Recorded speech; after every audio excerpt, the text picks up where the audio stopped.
Viva Voz, com Vera Magalhães.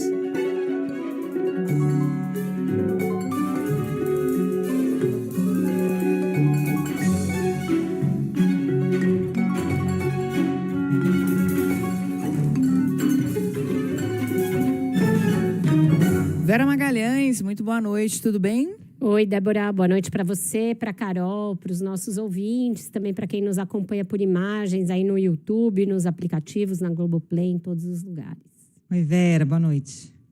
Vera, vamos começar a edição de hoje trazendo aqui para o nosso ouvinte algumas declarações do presidente da Câmara, Hugo Motta, que falou hoje sobre aquela história dos penduricalhos para os servidores públicos e também sobre a autonomia do Banco Central. Motta rebateu as críticas sobre a aprovação do projeto que permite que servidores do Congresso ganhem acima do teto constitucional e disse que não se trata de trem da alegria, essa foi a expressão que ele usou, mas de um reajuste justo, como foi feito aos servidores de outros poderes. A gente lembra que esse projeto aumenta o salário em 8%, mas estabelece gratificações que permitem o extrateto. Este é o problema, né?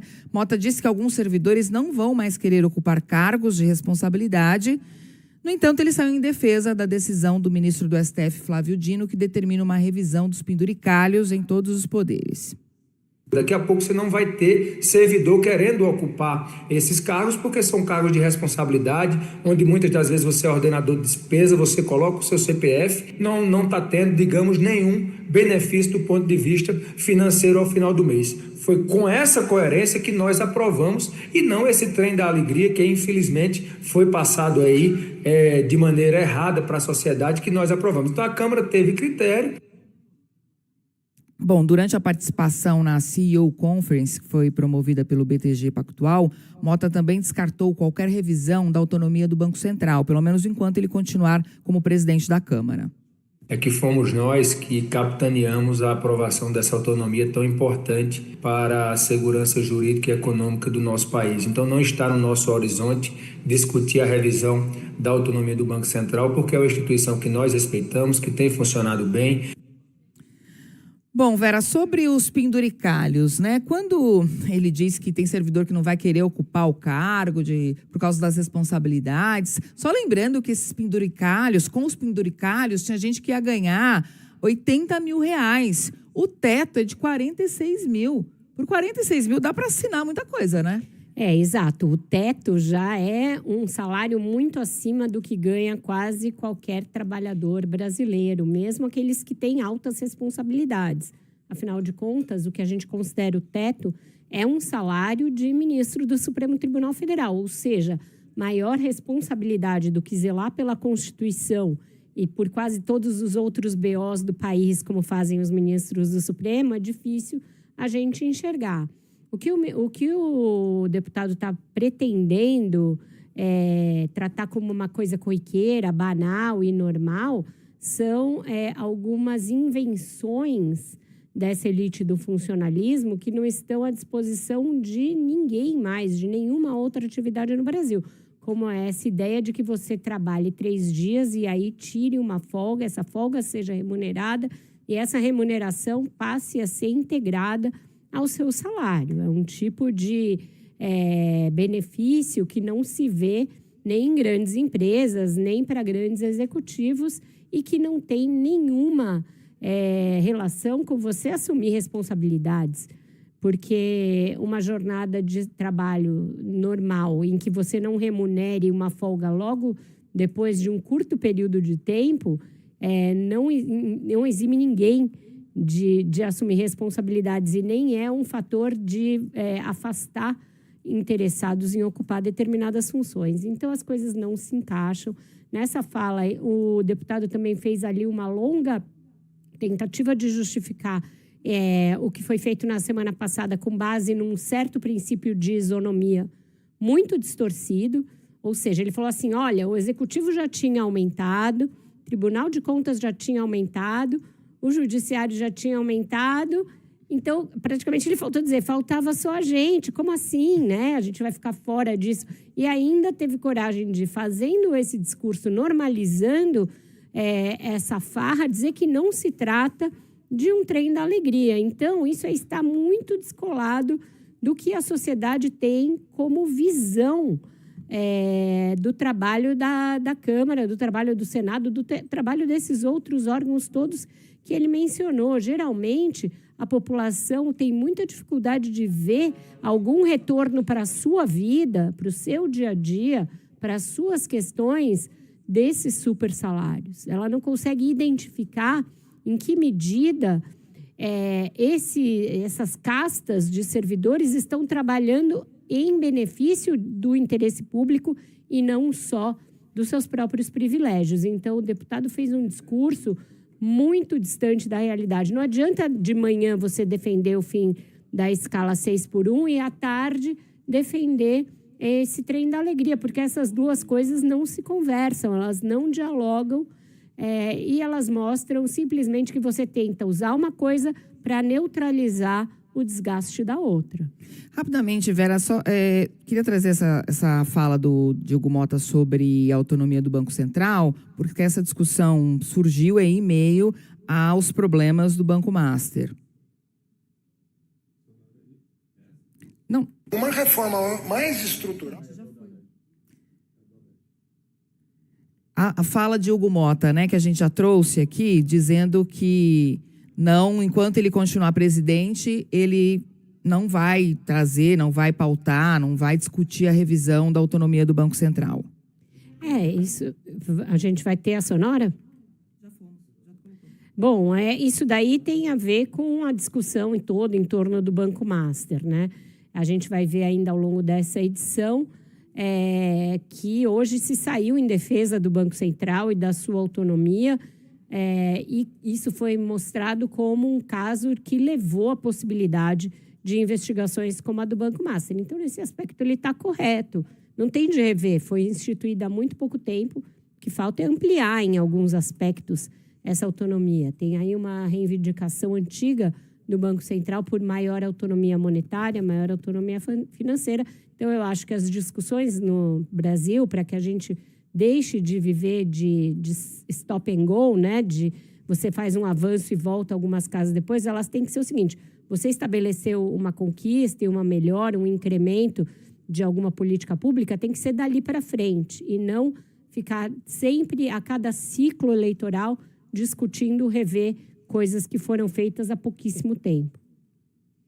Gente, tem outro assunto quicando aí na pauta do Gumota, que é o fim da escala 6x1, né? Ele enviou o texto para a Comissão de Constituição e Justiça ontem. Hoje o Gumota disse que a expectativa é votar em maio essa PEC. Diz que o mundo evoluiu, que as tecnologias se desenvolveram, que o Brasil não pode ficar para trás e que vai capitanear, então, essa discussão, ouvindo a sociedade, o setor produtivo, com expectativa de votação em maio. Foi o que escreveu o Gumota hoje nas redes sociais. Ele juntou a proposta da deputada Érica Hilton com um outro texto, né, apresentado pelo deputado Reginaldo Lopes, do PT, para uma análise em conjunto, e disse que a tramitação via PEC ao mesmo tempo, né, é um respeito às prerrogativas da Érica Hilton e também do deputado Reginaldo Lopes, que apresentaram os projetos, falou que é uma oportunidade de fazer um debate amplo, e disse que o objetivo é dar um prazo para que a CCJ faça, então, essa análise da admissibilidade, mas que vai capitanear esse projeto agora. Vera. Olha, hoje eu conversei com algumas fontes do governo na tentativa de entender se eles comeram uma bola nesse assunto e não mandaram um projeto, portanto, ficaram de fora dessa discussão, se eles acharam por bem priorizar o projeto de uma deputada aliada e, portanto, deixaram avançar a proposta da deputada que estava mais bem posicionada no assunto e, portanto, tinha mais condições de levá-lo adiante, ou se foi um misto das duas coisas.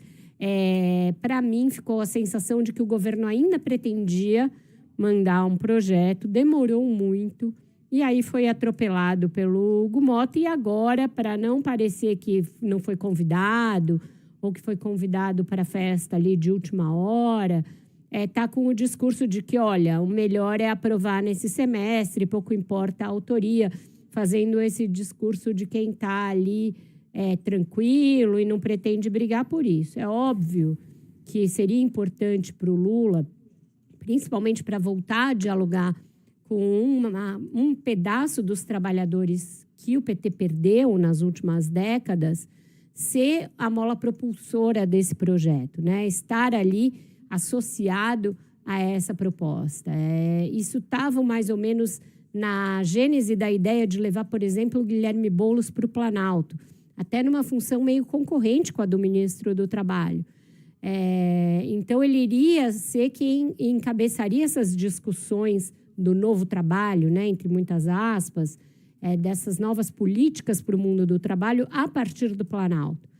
Mas tanto nesse caso, em que o governo não mandou uma proposta, quanto no caso dos motoristas ali de aplicativos e dos entregadores, está tendo uma dificuldade do governo em avançar nesses temas.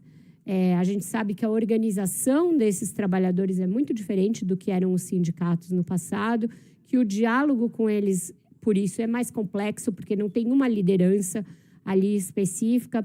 Desde que o Planalto começou a tentar esse diálogo, já houve uma troca dessa liderança em algumas vezes e conversas que estavam avançando ficaram para trás.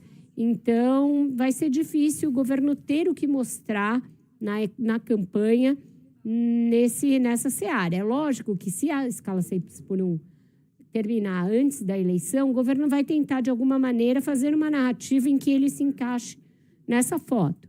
Mas o que a gente tem hoje é uma coisa em que a deputada Érica Hilton enxergou primeiro uma demanda social, encabeçou, vocalizou essa briga e, portanto, os louros é justo que sejam colhidos por ela mais do que pelo próprio governo. Vamos para um outro assunto aqui do dia. A Samantha Klein, ela acompanhou a apresentação feita pela ministra Carmen Lúcia sobre o Código de Conduta, apresentação para juízes eleitorais. Oi, Samantha.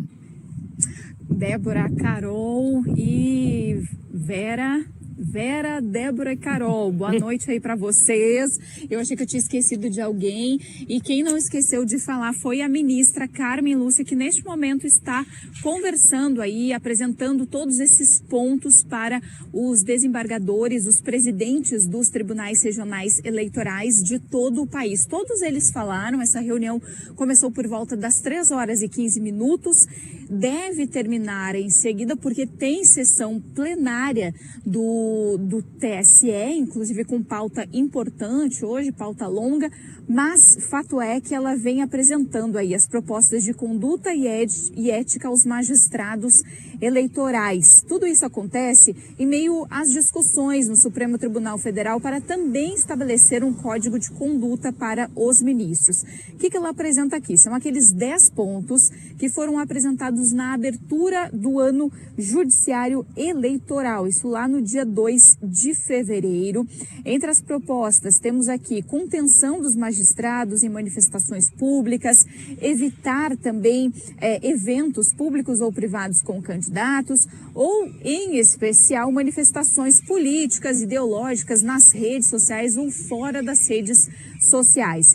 Tem um ponto aqui que é importante, é que esse documento é uma recomendação específica para a sensibilização da magistratura eleitoral em todos os níveis, isso a partir do que já existe na legislação eleitoral, na legislação atual, ou seja, o objetivo não é inovar juridicamente, mas reforçar aquilo que já existe na lei. Então, por isso, conversar com os presidentes dos TREs e justamente fazer com que eles espalhem justamente essas recomendações. Tudo isso nesse momento em que o STF também faz essa discussão, que é alvo de muita resistência. Com vocês. Obrigada, Samantha. A ministra Carmen Lúcia tem sido aí a mensageira, né? O ministro Edson Fachin a escolheu para apoiá-lo nessa tentativa de fazer com que a pauta siga adiante. Será que nos tribunais eleitorais também vai haver resistência, Vera?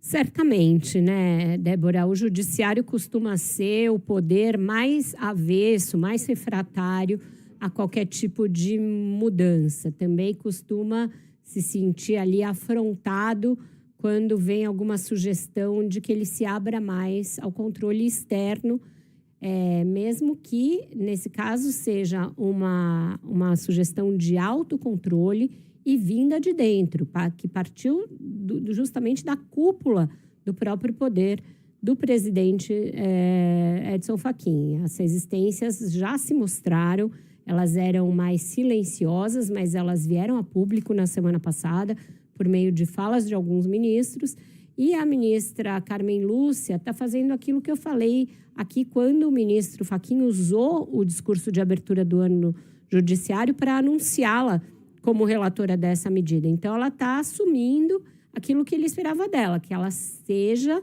uma parceira dele nessa defesa para que ele não fique pregando sozinho no deserto e colhendo o desgaste sozinho também por conta disso. A gente tem visto casos aí escabrosos no judiciário e que ajudam a aumentar a percepção por parte da sociedade de que está precisando haver um código mais claro de conduta. Não que necessariamente esse código que o ministro Fachin tem defendido vá tratar de todas as condutas impróprias de juízes. Eu não sei a abrangência que ele vai ter, mas o judiciário não está em condições de chegar para a sociedade e dizer, não, está tudo certo por aqui, a gente não precisa de nenhuma norma adicional de conduta, porque estamos no caminho exemplar, não é por aí. Vera, falando aí nessa imagem do judiciário, tivemos hoje a decisão do STJ de afastar o ministro Marco Buzzi, né, depois de uma segunda acusação de importunação sexual. Ana Carolina Tomé tem as informações para a gente em Brasília. Oi, Ana. Oi, Carol. É isso mesmo. O Superior Tribunal de Justiça decidiu afastar o ministro Marco Buzzi do cargo hoje, de forma unânime. O surgimento de uma nova denúncia de importunação sexual envolvendo o ministro teria sido determinante para esse afastamento e que vai durar pelo menos até o dia 10 de março. Nesta data é quando está prevista uma nova sessão no plenário do Superior Tribunal de Justiça para deliberar sobre as conclusões da comissão de sindicância que apura as denúncias. Isolado no tribunal, após as acusações, Buzzi ainda tentou evitar a reunião no STJ. O advogado dele pediu ao STF o cancelamento, mas o ministro Nunes Marques negou. De acordo com o STJ, o afastamento é temporário e excepcional. Neste período, o ministro ficará impedido de utilizar o gabinete, o veículo oficial e de ter acesso às demais prerrogativas inerentes ao serviço, ao exercício, então, da função. Antes da reunião desta terça, o ministro, lembrando, pediu uma licença de 90 dias e enviou um atestado psiquiátrico. Ele já estava, né, com esse atestado médico desde o dia 5 de fevereiro, um dia após ter vindo à tona a primeira denúncia feita por uma jovem de 18 anos. O clima no STJ, Carol, é caracterizado como péssimo. Há um constrangimento geral e uma avaliação de que a aposentadoria compulsória pode ser o caminho, então, para sair da crise. Já o ministro segue se defendendo com unhas e dentes. Segundo interlocutores, nesta segunda-feira, ele enviou uma carta aos colegas negando as acusações e dizendo que vai provar a própria inocência. Em nota, a defesa do ministro Marco Buzzi manifestou respeitosa resignação com o afastamento cautelar determinado em sede de sindicância administrativa. Também chamou a medida de desnecessária, sobretudo diante da inexistência de risco concreto à investigação e também porque o ministro já se encontra afastado para o tratamento médico. Carol. Obrigada, Ana. E o Bernardo Melo Franco, colunista do Globo, nosso comentarista aqui da CBN, traz no blog dele a informação de que essa autora do novo relato é uma funcionária terceirizada do STJ, né, que já deixou o gabinete do Buzzi, mas ainda está lotada em outra área do tribunal. O nome dela está sendo preservado durante as investigações.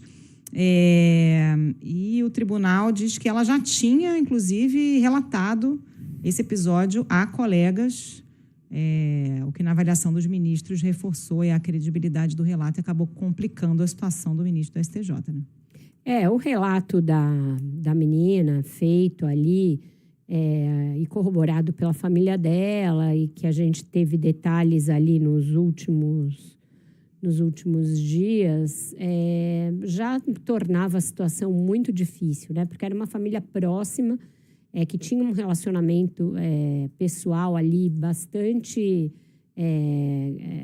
grande, pelo que mostram esses relatos, e que disso ele se valeu para, segundo a menina contou depois, importuná-la sexualmente num mergulho no mar, enfim, coisas inadmissíveis.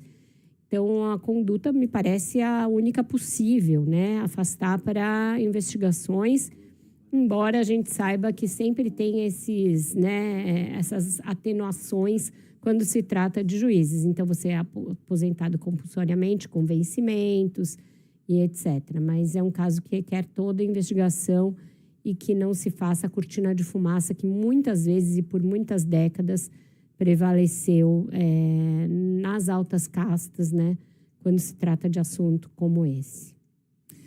A gente faz um intervalo, você fica com notícias da sua região, daqui a pouquinho tem mais Viva Voz. Viva Voz de volta, Igor Cardim tem informações em Brasília sobre declarações do diretor-geral da Polícia Federal sobre o caso Master. Oi, Igor. Débora, boa noite para você e para o nosso ouvinte. Pois é, o diretor-geral da Polícia Federal, Andrei Rodrigues, disse que o avanço das investigações sobre as fraudes financeiras no Banco Master ocorreu graças à integração entre a PF e o Banco Central e a atuação do presidente da autoridade monetária, Gabriel Galípolo, que encaminhou os dados de apurações internas à corporação conforme exige a lei. Segundo ele, a cooperação institucional foi decisiva para esclarecer irregularidades que já vinham sendo apontadas em gestões anteriores.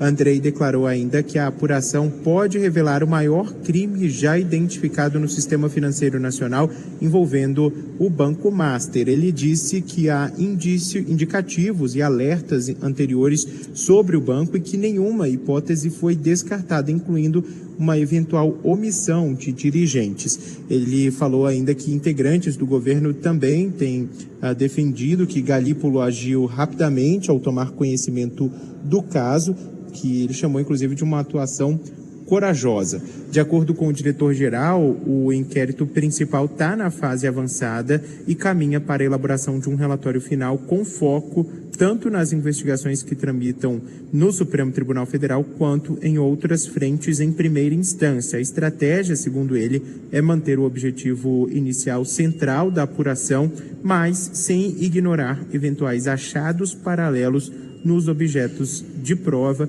que serão encaminhados ao judiciário. Débora.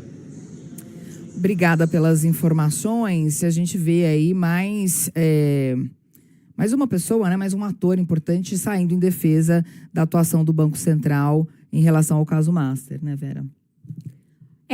Foi muito importante, está no caminho certo agora, está no trilho certo, mas eu acho que as investigações da PF ainda vão nos ajudar a entender se lá atrás, na origem, a autoridade monetária demorou para soar um alarme de que alguma coisa ia muito mal com essa instituição e se com isso permitiu que o rombo aumentasse, que ele se alargasse. Há pessoas insuspeitas que veem uma certa negligência no início, tanto na gestão do Roberto Campos Neto, quanto no início também da gestão do Galípolo. Então, é importante que as investigações sigam, que elas sigam sem nenhum embargo, sem nenhum tipo de tentativa de torná-las ali menos transparentes ou de, por outro lado, constranger o Banco Central e torná-lo ali réu antes da hora, mas que, no fim,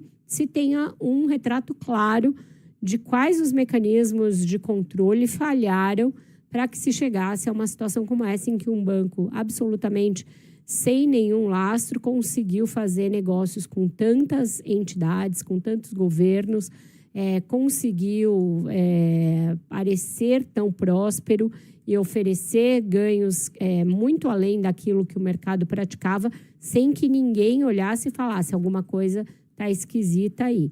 Então, sim, hoje em dia eu acho que boa parte do que se avançou para conter, né, um estrago maior, tipo a venda para o BRB e outras negociações, e para que se tenha acesso à documentação, vem dessa independência do Banco Central, e isso tem de ser saudado e reconhecido, mas lá atrás, se o BC ainda tiver falhado para conter na origem esse escândalo, Isso é importante que seja consignado nas investigações para que se aperfeiçoem os mecanismos para o futuro. E, gente, quem também saiu em defesa do Banco Central de mais uma vez foi o ministro da Fazenda, Fernando Haddad. Ele voltou a dizer que o problema do Master só foi estancado na gestão de Gabriel Galípolo e defendeu uma reforma estrutural do Fundo Garantidor de Crédito, que agora precisou desembolsar quase 50 bilhões de reais para cobrir o rombo do Master, né? O Haddad disse que as atuais regras não podem ser mantidas para que um descalabro não volte a acontecer. Uma reforma mais estrutural está sendo discutida, porque efetivamente ninguém quer passar por esse aperto outra vez. A legislação não se mostrou suficientemente robusta para evitar uma operação como essa, que colocou muita coisa em risco. Ninguém pode querer manter regras que permitiram esse descalabro voltar a acontecer no Brasil.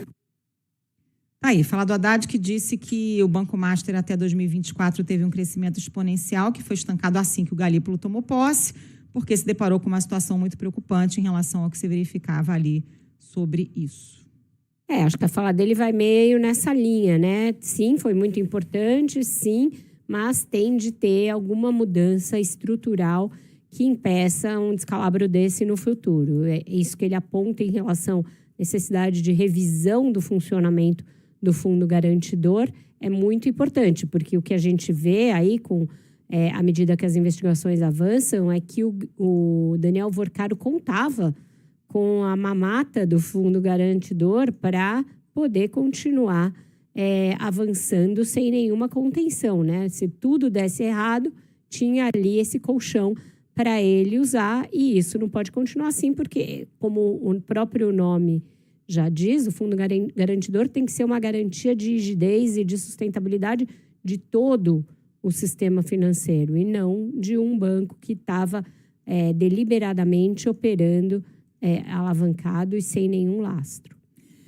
A gente faz mais um intervalo e na volta tem Thiago Bronzato, diretor da sucursal do Jornal o Globo em Brasília. O Viva Voz está de volta, são 6h46, já está com a gente o Thiago Bronzato, diretor da sucursal do Globo em Brasília, com a gente todas as terças e quintas. Boa noite, Thiago. Boa noite, Vera. Boa noite, Débora. Boa noite, Carol. E boa noite aos ouvintes. Oi, boa noite. Oi, Bronzato. Tiago, a gente estava falando agora há pouco sobre o afastamento, né, do ministro do STJ por importunação sexual. Isso é uma decisão rara ainda no Poder Judiciário, que costuma ser muito corporativista no tratamento dessas questões. Qual é o impacto para todo o Judiciário desse afastamento inédito? Pois é, Vera, o afastamento provisório do ministro Marco Buzzi, ele foi um movimento duplo, né? De indignação e autopreservação. Indignação porque a acusação de importunação sexual envolvendo um ministro de 68 anos de idade e uma jovem de 18 anos numa praia do litoral de Santa Catarina causou um furor sem precedentes que uniu de forma singular 27 de 33 membros do STJ, né? E foi um movimento de autopreservação porque a corte percebeu que se ela hesitasse muito, ela passaria uma mensagem errada para a sociedade, né? De que o topo do Poder Judiciário ainda opera sob uma lógica antiga de blindagem de magistrados poderosos, né? Então foi nesse cenário que o STJ optou, de forma inédita, como você disse, né, por afastar o ministro do STJ, até mesmo para dissociar a crise que poderia tragar todo o tribunal para todo esse emaranhado de problemas, né? E a gota d'água para esse afastamento provisório, Vera, foi o fato de ter sido registrada uma segunda denúncia contra o ministro, e dessa vez dentro do próprio tribunal, né, envolvendo uma funcionária terceirizada que trabalhava no gabinete do ministro em 2024. Quando os integrantes do STJ tomaram conhecimento desses e de outros fatos, eles ficaram muito perplexos, relataram uma indignação ali na reunião que eles tiveram hoje, as portas fechadas, né? E decidiram que, se não tomasse qualquer providência ali, seria um suicídio institucional do STJ, né? Mas, se não fosse o bastante para deixar todo mundo chocado desses fatos, né, o ministro foi afastado provisoriamente das suas funções, mas ele continuará recebendo aí um salário de R$ 44 mil por mês e mantendo todos os seus benefícios, né? É aquele arranjo clássico de Brasília que quanto o custo simbólico de manter alguém supera o custo institucional de deixá-lo afastado. E, Bronzato, além desse escândalo sexual, o STJ está no epicentro de uma investigação, né, envolvendo vendas de sentenças. O que isso significa? Pois é, o STJ ele atravessa um dos momentos mais delicados de sua história recente, né? E essa crise do envolvendo o ministro Buzzi não é uma crise isolada, né? São duas crises aí simultâneas e muito delicadas, né? Se de um lado a gente tem essas denúncias de importunação sexual, do outro a gente tem um escândalo da venda das sentenças que está sendo investigado pela Polícia Federal e que está sob a relatoria do ministro Cristiano Zanin, do Supremo Tribunal Federal, né? No caso da venda das sentenças, as investigações não apontam até o momento o envolvimento direto de ministros do STJ, mas a Polícia Federal coletou indícios da participação de um integrante do STJ, uma transação financeira considerada suspeita e realizada com um dos investigados nesse suposto esquema de venda de sentenças, né? O relatório parcial da Polícia Federal, encaminhado para o ministro Cristiano Zanin, ele é bem duro e ele fala de um mercado paralelo de influência sustentado por contratos milionários de advocacia, né? E o processo corre sob sigilo, mas a gente tem acompanhado todo o dano institucional que tem causado e é um dano público, né? O mais curioso, assim, é que une essas duas crises é um ponto bem incômodo, né? Elas revelam que o STJ passou a ser visto não só como uma corte técnica, mas também como espaço vulnerável e permeável mal feito. E como que se resolve isso, né? É adotando regras mais duras de conduta, transparência, controle e até punindo de forma exemplar os responsáveis aí que estão no epicentro dessas crises. Agora, Bronzato, como é que esse código de conduta pode resgatar a confiança da sociedade no judiciário, hein? Pois é, as crises que hoje ali rondam o STJ também não são muito episódios isolados, né? A gente tem visto aí o caso do Banco Master, né, gerando constrangimentos para o Supremo Tribunal Federal, e no meio de toda essa confusão tem sido citado esse debate sobre a necessidade de implementar um código de conduta para ter balizas mais claras e transparentes ali para magistrados, né? O movimento mais concreto nessa direção tem sido dado pela ministra Carmen Lúcia, que foi escolhida pelo presidente do STF, o Edson Fachin, para ser relatora dessa proposta de código de conduta, né? A ministra Carmen Lúcia tem uma reunião marcada hoje em que ela vai apresentar ali para os presidentes dos tribunais regionais eleitorais um conjunto ali de 10 parâmetros de comportamento que ela chama, sem rodeios, de valores constitucionais mínimos, né? E basicamente a ideia da Carmen é bem simples e direta, assim, ela defende que quanto mais transparência e mais distanciamento do interesse político e econômico, mais confiança a sociedade terá na justiça. É claro que o Código de Conduta, assim, ele tem dividido opiniões nos bastidores, né? Até mesmo quem é a favor do Código de Conduta, né, tem dúvidas sobre o momento da discussão, né? Porque o problema ali que alguns ministros relatam é o time, né? Uhum. Porque alguns têm receio de que esse debate seja lido como uma reação a ataques externos, né? E também tem um temor ali de expor fragilidades no momento que a imagem das cortes superiores estão muito arranhadas, né? Uhum. Mas, no fundo, o dilema, tanto o STF quanto o STJ estão numa encruzilhada, né? Eles devem adiar esse debate de código de conduta, de parâmetros mais claros, né? Exato. Ou prolongar a sensação de que as regras surgem depois das crises, né? Eu acho que essa é a resposta que as cortes precisam dar nesse exato momento. E a gente vai estar aqui acompanhando e trazer para vocês as análises quando chegarmos a essa conclusão. Obrigada por hoje, Thiago. Obrigado, uma boa noite. Tchau, tchau. Tchau, Thiago. Vamos chamar a Karen Lemos em São Paulo, porque ela tem aqui mais detalhes sobre declarações de Eduardo Bolsonaro, que está nos Estados Unidos, o ex-deputado. Oi, Karen, boa noite. Boa noite, Débora, Carol, Vera, também para os ouvintes. Olha, o ex-deputado federal defendeu uma virada à direita menos ideológica e mais tradicional em uma publicação que ele fez nas redes sociais nessa terça. Eduardo se manifestou em meio à repercussão daquela entrevista do irmão dele, Flávio Bolsonaro, que é pré-candidato à presidência com o apoio do pai dele, o ex-presidente Jair Bolsonaro. Flávio deu declarações ontem para o canal francês CNews, na qual acusou o ministro Alexandre de Moraes do STF de perseguir o pai dele e também afirmou que o Brasil não vive mais uma democracia plena, Citando a entrevista do irmão, Eduardo afirmou que o mundo está sedento por uma virada à direita racional, lógica, menos ideológica e mais tradicional. Ano passado, o senador se apresentou como o Bolsonaro mais moderado, isso num almoço, com empresários aqui de São Paulo, como uma estratégia do parlamentar para reduzir resistências do mercado financeiro à sua pré-candidatura. E ainda falando sobre Eduardo Bolsonaro, só uma informação de agenda mesmo, hoje o ex-deputado participa de um evento com o presidente dos Estados Unidos, Donald Trump, e também vai ter o presidente da Argentina, Javier Milei. A gente lembra que Eduardo disse estar autoexilado desde março de 2025 nos Estados Unidos, e até por isso o ex-congressista teve o mandato cassado, justamente por excesso de faltas. Débora. Obrigada, Karen, pelas informações. Família Bolsonaro, tentando se aproximar da direita internacionalmente.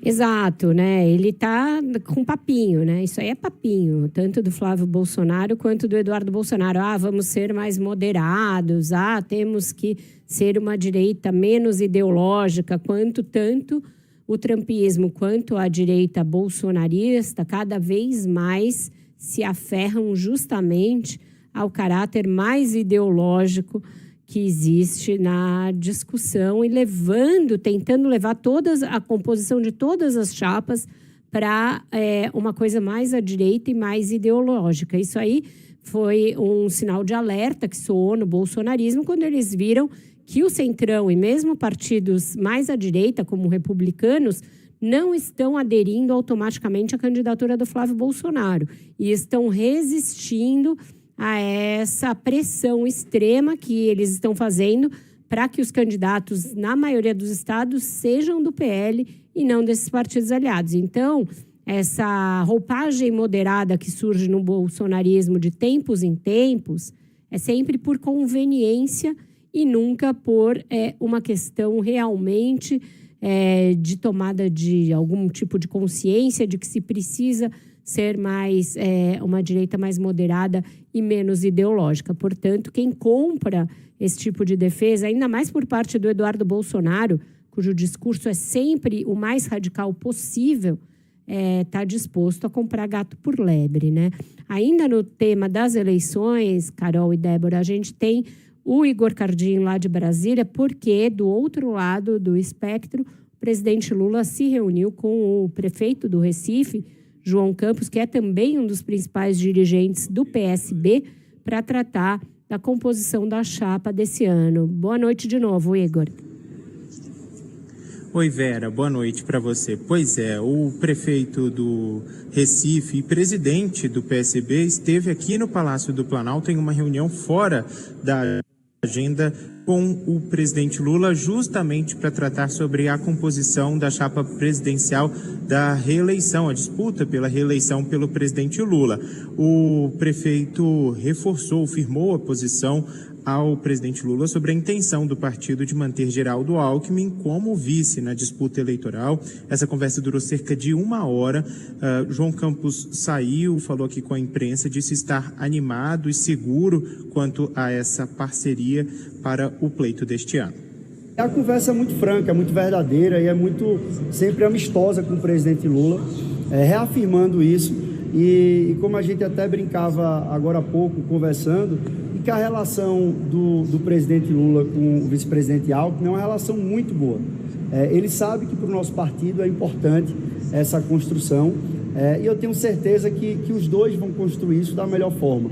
Pela relação que eles têm, eles vão poder conversar, vão poder discutir, e eu tenho certeza que vai ser feita uma grande construção em torno disso e com muita confiança. O presidente Lula sabe que para o nosso partido é importante, e o presidente, pela relação que ele tem com o vice-presidente Alckmin, de muita confiança política, inclusive de carinho pessoal e de respeito que eles têm, ele vai construir da melhor forma.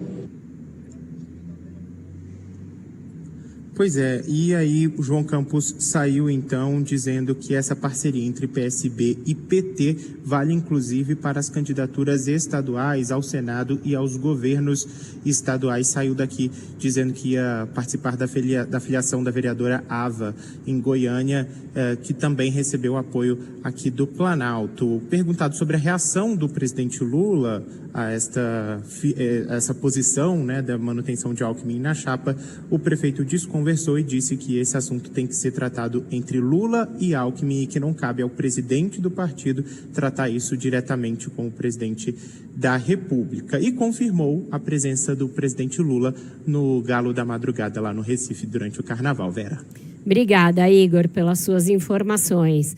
Essa questão da vice ganhou ali alguma relevância a mais depois que o Lula, na entrevista ao UOL, aventou a possibilidade do Alckmin ser candidato a outra coisa que não a vice-presidente. Então, tanto o João Campos foi lá para tratar desse assunto, que é crucial, central para o PSB, quanto o do outro lado, no MDB, o senador Renan Calheiros disse que o presidente tratou desse assunto em conversa recente com os senadores da bancada. O problema é trocar algo certo, que é a aliança com o PSB, e o Alckmin, que já foi testado e passou no teste ali da lealdade, etc., por algo bem incerto, que é a aliança com o MDB e que tem ali um passado de desavenças com o PT, como no governo Dilma, e defender isso publicamente. Então, não é uma troca simples de o Lula fazer e que pode trazer aí muitos efeitos colaterais. É algo que tem que ser bem estudado. É isso, Vera. Terminamos aqui os assuntos, concluímos os assuntos do Viva Voz de hoje. Amanhã tem mais. Amanhã tem mais. E hoje foi uma avalanche de assuntos, porque a semana está esquentando. Terça, quarta e quinta costuma ser assim. Então não perca amanhã nosso encontro às 6 horas. Tchau, meninas. Beijo, Vera.